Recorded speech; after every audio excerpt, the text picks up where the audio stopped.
आज रक्षाबंधन असते आणि त्यामुळे प्रत्येकाच्या केशातनं पैसे जाणं फिक्सच आहे. म्हणून मी पोहोचलो एटीएम मशीनवर. एटीएम कार्ड एटीएम मशीन मध्ये घातलो. 2 मिनिटात म्हणजे पैसे काढलो बघा. त्यानंतर परत हायचं गाडीला किल्ली लावून परत घराकडे यायचं तुम्हाला. त्याच्याबरोबर मी गिफ्ट पण आणलेलो.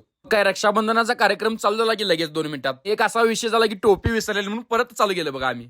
मग यातले मेन स्टेप काय ओवाळणे, नाम ओढणे, त्यानंतर मग लास्टला राखी बांधणे. त्यांच्या मनात कवाच काय नसते की आपण त्यांना काहीतरी द्यावं. दिलास तरी त्यांनी खुश असतात कारण आपण द्यायला पाहिजेच. मग सगळा रक्षाबंधनाचा कार्यक्रम आवरला आणि काहीतरी गरम खायची इच्छा व्हायला मला. सौरभच्या चायनीच्या शॉपवर गेला आणि म्हटलं भावा जर नूडल्स कर म्हटलं लय दिवस खाऊन. काय बसून नूडल्स ओढलो बघा एवढं भारी लागलं का नाही एक नंबर लागलं. बिल द्यायला चाललोय तेवढ्यात सौरभ ही मशीन कसली वापरला तर मी म्हटलं काय विषय हो.